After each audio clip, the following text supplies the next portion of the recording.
देखो fundamental dimension क्या होता है, ठीक है। डायमेंशन लिखते हैं, डायमेंशन का definition, the power to which fundamental quantity can be expressed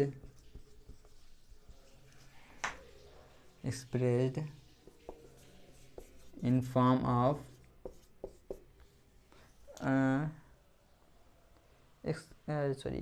fundamental quantity can be raised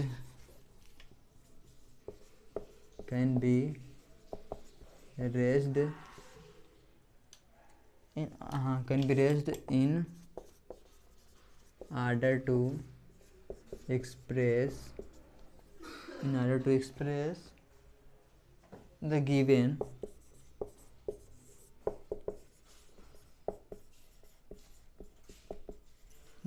physical quantity.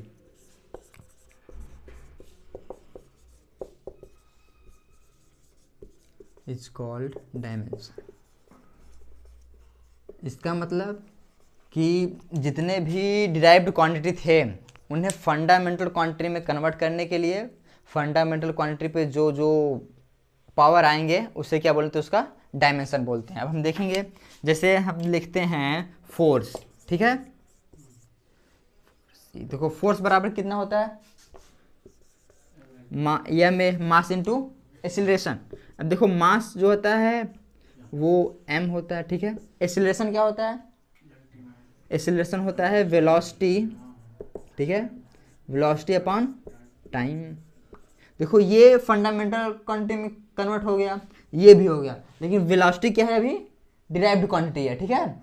तो इसे भी हम फंडामेंटल क्वांटिटी में चेंज करेंगे। अब देखो वेलोसिटी है तो m इंटू, अब वेलोसिटी भी होता क्या इतना है, डिस्प्लेसमेंट होता है, डिस्प्लेसमेंट, ठीक है, upon time, upon time.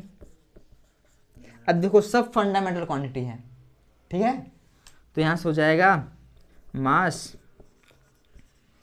Mass into displacement into time, power -2, इसके पावर 1, इसके पावर 1, ठीक है ना। देखो ये जो पावर आया 1 1 2, इसी को बोलते हैं डायमेंशन, ठीक है। अब देखो इसमें अब हम मास को रिप्रेजेंट करने का, मास को किस से रिप्रेजेंट करेंगे डायमेंशन में, टाइम को किससे रिप्रेजेंट करेंगे और डिस्टेंस को किससे रिप्रेजेंट करेंगे, ठीक है। देखो मास को किससे रिप्रेजेंट करेंगे, m से रिप्रेजेंट करेंगे, ठीक है ना। और टाइम को किससे रिप्रेजेंट करेंगे, टाइम को t से रिप्रेजेंट करेंगे, ठीक है। और डिस्टेंस को रिप्रेजेंट करेंगे L से, ठीक है। अगर केल्विन आता है तो K से टेम्परेचर आएगा तो थीटा से, सब याद रखना, ठीक है। अब देखो इसमें हम शुरुआत से स्टार्ट करेंगे, ठीक है ना, एकदम क्रम वाइज क्रम, तुम्हें घबराना भी नहीं है, एक सीढ़ी से लेके चलेंगे, हर चीज़ का डायमेंशन पता करके चलेंगे। सबसे पहले देखो, सबसे पहले डिस्टेंस, देखो डिस्टेंस का कितना होता है, L होता है, ठीक है। और डिस्प्लेसमेंट का भी L होगा, क्योंकि डिस्प्लेसमेंट भी एक टाइप का डिस्टेंस ही है, ठीक है ना। अब हम चलते हैं स्पीड, ठीक है। स्पीड बराबर कितना होता है, डिस्टेंस अपॉन टाइम, ठीक है। और डिस्टेंस का क्या होता है, L, टाइम का क्या है, T, ये ऊपर जाएगा क्या हो जाएगा, LT के पावर -1, ठीक है। जो स्पीड का होता है वो वेलोसिटी का भी होता है, ये पता है कि नहीं। वेलोसिटी बराबर होता है डिस्प्लेसमेंट अपॉन टाइम। डिस्प्लेसमेंट का L होता है, टाइम का T होता है, तो ये आ जाए कितना होगा, LT के पावर -1, ठीक है। समझ में आ रहा है ना। अब चलते हैं हम आगे, एक्सीलरेशन। एक्सेलरेशन बराबर कितना होता है, वेलोसिटी अपॉन टाइम, ठीक है ना। अब देखो वेलोसिटी का डायमेंशन क्या होता है इसका होता है यल टी के पावर -1 अपॉन टी। अब ये ऊपर जाएगा तो कितना हो जाएगा, टी के पावर -1 कितना हो जाएगा, यल टी के पावर -2। समझ में आ रहा है कि नहीं। स्पीड वेलोसिटी का डायमेंशन फार्मूला कितना, एल टी इनवर्स एक्सेलरेशन का कितना, एल टी के पावर -2 हो गया, ठीक है ना। अब देखो अब हम आगे चलते हैं, समझ में आ रहा है कि नहीं। अब देखो यहाँ हम एक्सेलरेशन तक पहुँच गए थे, अब देखते हैं फोर्स का। फोर्स बराबर कितना होता है, मास इंटू एम इंटू ए होता है, ठीक है। तो बताओ मास का इस डायमेंशन फार्मूला कितना, m होता है। एक्सेलरेशन का कितना होता है, एल टी के पावर -2, एल टी के पावर -2, ठीक है। तो इसे जब कंबाइन करेंगे तो कितना हो जाएगा, एम एल टी के पावर -2, ठीक है ना। हाँ बोल सकते, कोई दिक्कत नहीं है, ठीक है। m के पावर 1 l के पावर 1 t के पावर -2 से बोल सकते हैं, कोई दिक्कत नहीं है, लेकिन m l t के पावर -2 बोलने में आसान है, ठीक है ना। अब देखो ठीक है, वर्क देखो, वर्क बराबर कितना होता है, फोर्स इंटू डिस्प्लेसमेंट होता है, ठीक है। f का डायमेंशन फार्मूला कितना है, m l t के पावर -2 इंटू l, तो कितना हो जाएगा ये एम एल स्क्वायर टी के पावर -2, ठीक है ना। अब देखते हैं हम काइनेटिक एनर्जी कितना होता है, हाफ एम बी स्क्वायर। देखो जो कांस्टेंट होता है उसका डायमेंशन 0 होता है, ठीक है, उससे टेंशन नहीं लेना है। तो जो m का कितना होता है, m होता है, v स्क्वायर है, v का क्या था, स्क्वायर है, ठीक है। तो देखो यहाँ से हो जाएगा यम एल स्क्वायर टी के पावर -2, ठीक है ना। समझ में आ रही नहीं है। तो हम यहाँ लिख सकते हैं कि ऑल टाइप एनर्जी का जो डायमेंशन फार्मूला होता है वो यही होता है, एम एल स्क्वायर टी के पावर -2। पोटेंशियल एनर्जी का भी देख लेते हैं, वो भी देख लेते हैं। हाँ वो भी एनर्जी उसका सेम आएगा, पोटेंशियल एनर्जी कितना होता है, फार्मूला बताओ, mgh, ठीक है ना। m हुआ g acceleration due to gravity, मतलब इसका और एक्सेलरेशन दोनों सेम का होता है, तो इसके स्थान पे g के स्थान पे लिखेंगे कितना, एल टी के पावर -2, h का कितना लिखेंगे, कैपिटल जी का डायमेंशन अलग होता है, स्मॉल जी का डायमेंशन अलग होता है। स्मॉल जी होता है वो एक्सेलरेशन ड्यू टू ग्रेविटी होता है, कैपिटल जी होता है वो न्यूटन वो कांस्टेंट होता है, ग्रेविटेशन कांस्टेंट होता है वो, तो उसका यूनिट इसका यूनिट अलग होता है, उसका तो उनको अभी बता देंगे वो भी, ठीक है ना। तो यहाँ से कितना हो जाएगा ये एम एल स्क्वायर टी के पावर -2। इतना समझ में आया कि नहीं। अब चलो हम आगे चलते हैं। सबसे पहले हम ग्रेविटेशन कांस्टेंट वाले पर ही चलते हैं।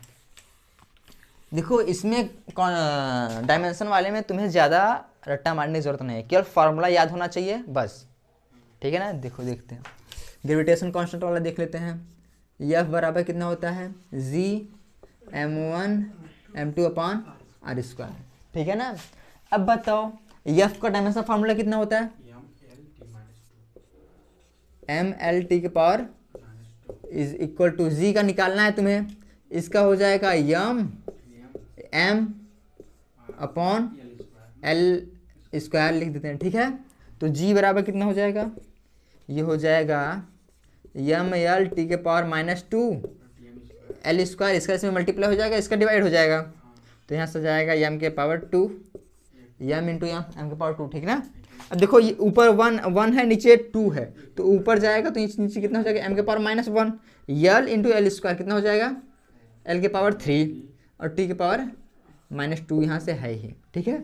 देखो अगर पूछे कहीं पे कि ग्रेविटेशन कांस्टेंट का डायमेंशन कितना होता है, तो या तो ये याद रहना चाहिए या तो एक फंडा और है इसका जो पावर होता है, sum of power is 0, sum of power कितना होता है 0।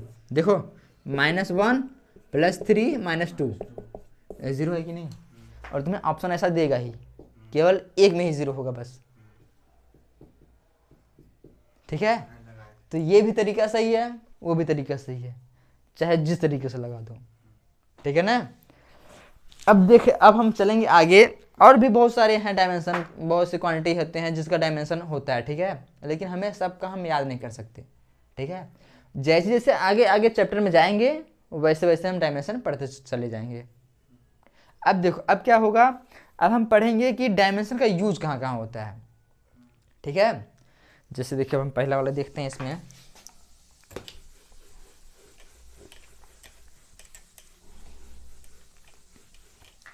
पहले जो जो इम्पोर्टेंट है वो देखते हैं।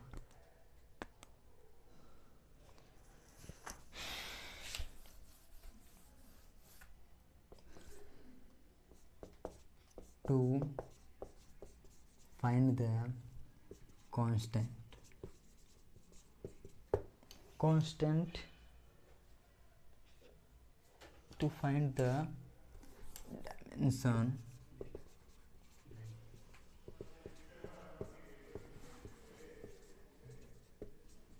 Physical constant.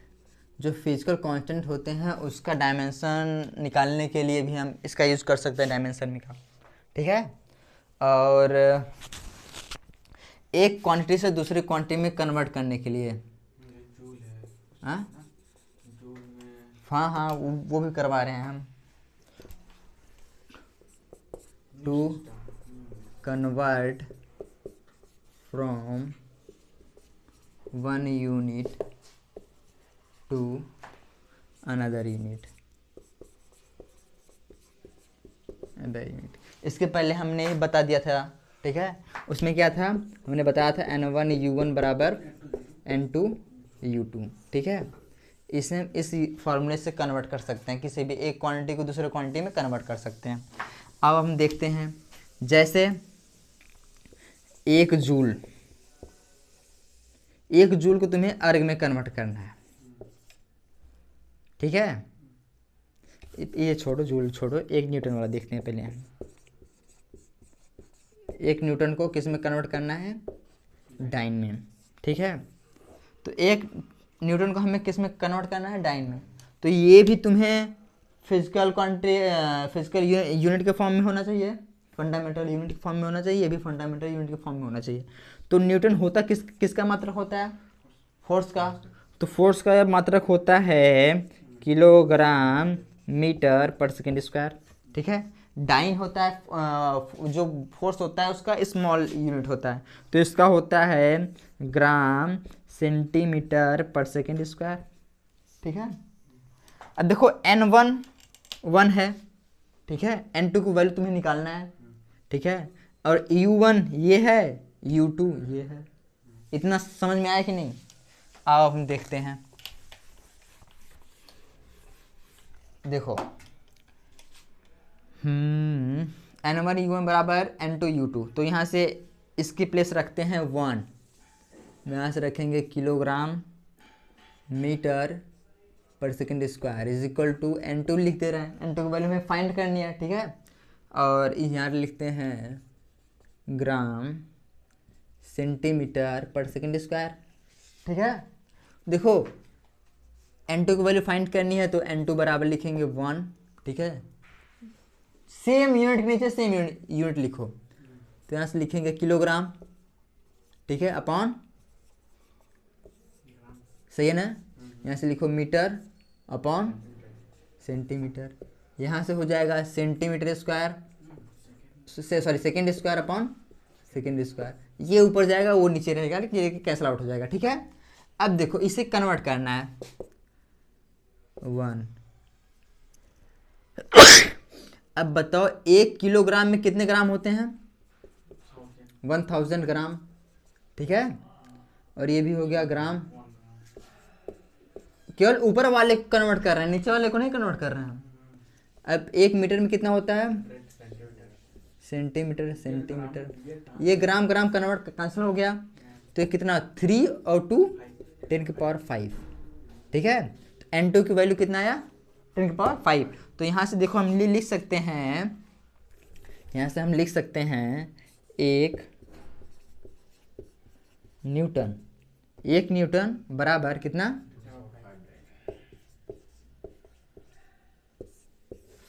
समझ में आया कि नहीं है, 1 न्यूटन बराबर कितना 10⁵ डाइन होता है, ठीक है। और देखो उसका यूज कहाँ कहाँ किया जाता है, जैसे कोई इक्वेशन दे दिया तो हम वहाँ पता कर सकते हैं कि इक्वेशन सही है कि गलत है। अगर दोनों साइड का इक्वेशन का डायमेंशन फार्मूला सेम आ रहा है तो मतलब इक्वेशन सही है, अदरवाइज इक्वेशन रॉन्ग है, ठीक है ना। समझ में आया कि नहीं। जैसे उस दिन बताया था v बराबर u प्लस ए टी, इसका भी डायमेंशन, इसका भी डायमेंशन, इसका भी डायमेंशन अगर सेम आ रहा है तभी ये फार्मूला सही है, अदरवाइज ये गलत है, ठीक है। दूसरा होता है यस बराबर U T plus half A T square, इसका डायमेंशन फार्मूला, इसका डायमेंशन फार्मूला, इसका डायमेंशन फार्मूला अगर सेम आ रहा है तभी ये सही है। मतलब चेक करने के लिए, कोई भी इक्वेशन चेक करने के लिए भी हम डायमेंशन का यूज कर सकते हैं, समझ आई नहीं। और ये भी है कि जिसका डायमेंशन फार्मूला सेम होगा उसे हम ऐड सब्सट्रैक्ट कर सकते हैं और बाकी सबको ऐड सब्सट्रैक्ट नहीं कर सकते, ठीक है ना। अब देखो, अब हम क्या करेंगे, कुछ डायमेंशन पे क्वेश्चन सॉल्व करेंगे, ठीक है। अब आ जाओ, तो अब इम्पोर्टेंट आ जाएंगे क्वेश्चंस। हाँ, ये क्वेश्चन इम्पोर्टेंट है। देखो इसे सॉल्व कैसे करेंगे, ठीक। इसमें मतलब क्वेश्चन है, if the dimension of the physical quantity are given by m के पावर a, l के पावर b, t के power c, then the physical quantity will be. इसमें से प्रेशर, वेलोसिटी, एक्सीलरेशन, फोर्स, इसमें से कौन सा होगा, ठीक है।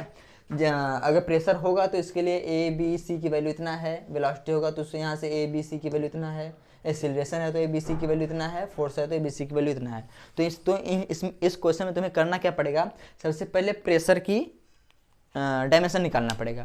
तो प्रेशर का डायमेंशन कितना होता है, प्रेशर होता क्या है, P बराबर होता है कितना, force upon per unit area. Force का जो डायमेंशन होता है वो कितना होता है, ml t के पावर -2 अपॉन l स्क्वायर। तो ये आ जाएगा m l इनवर्स t के पावर -2, ठीक है। तो यहाँ से देखो a की वैल्यू कितना 1 है, 1, b की वैल्यू कितना -1, c की वैल्यू कितना -2, ठीक है। तो ये तो पहला ही करेक्ट हो गया, ठीक है। लेकिन हम अगला भी चेक कर लेते हैं। वेलोसिटी देखो, वेलोसिटी का डायमेंशन फार्मूला होता है यल टी के पावर -1, ठीक है। वेलोसिटी का डायमेंशन फार्मूला कितना होता है, एल टी के पावर -1, एल पर 1, ये तो रॉन्ग है क्योंकि देखो एम पर 1 दिया है तो एम तो इसमें है ही नहीं, ठीक है ना।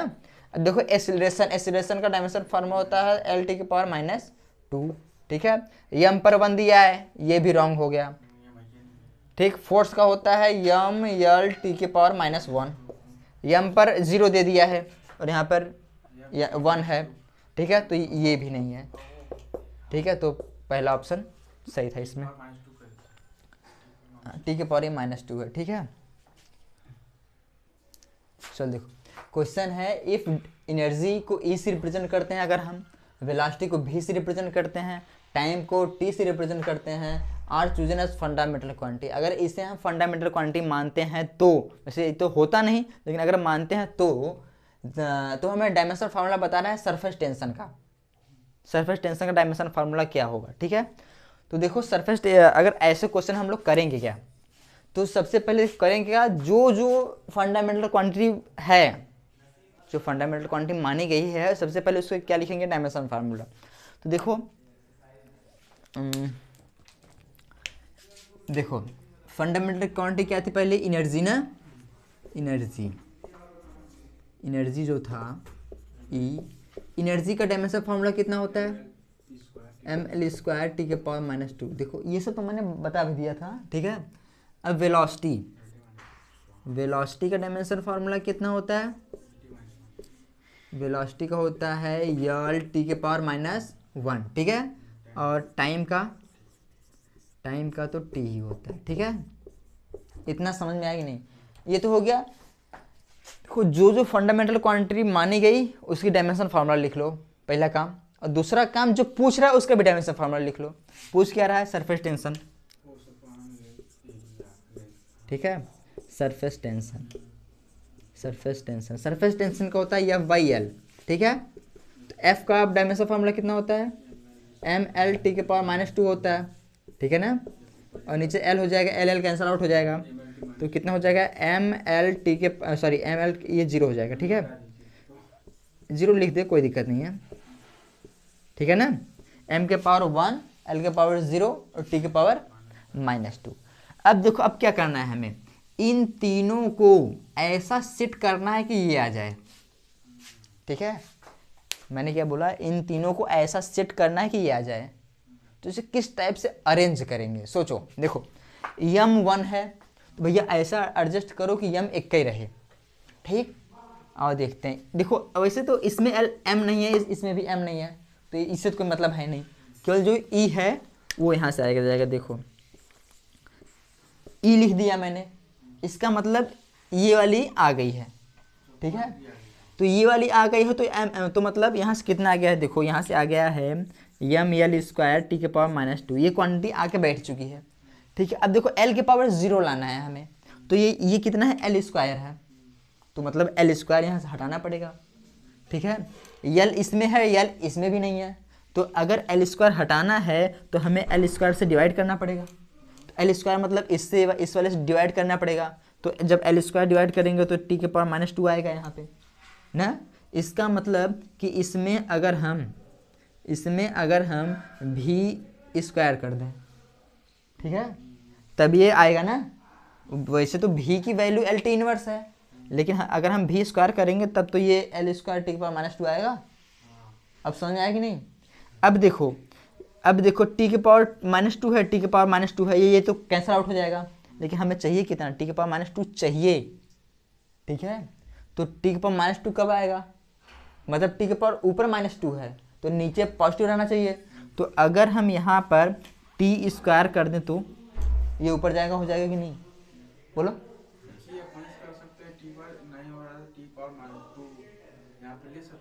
हाँ ले सकते, क्योंकि देखो ये है नहीं यहाँ पे, है यहाँ पे तब ले रहे हैं, ऐसे नहीं ले रहे हैं हम, ठीक है। या तो तुम ऐसे भी लिख सकते हो, टी के पावर -2 ऊपर भी सीधा लिख सकते हो, कोई दिक्कत नहीं है, ठीक है। अब इसे ऊपर लेके चले जाओ बस, यहाँ से हो जाएगा ई भी के पावर -2 टी के पावर -2। अब बोलो समझ में आया कि नहीं, ठीक है। फिर समझ लो इसका प्रोसेस क्या है। जो फंडामेंटल क्वांटिटी मानी गई है उसका डायमेंशन फार्मूला लिख लो, ठीक है। और जो पूछ रहा है उसका भी डायमेंशन फार्मूला लिख लो, ठीक है ना। अब देखो जो पूछ रहा था उसके डायमेंशन फार्मूला को इस डायमेंशन फार्मूला से ऐसा अरेंज करना है कि हमें ये लाना है, ठीक है। इसे ऐसा अरेंज करना है कि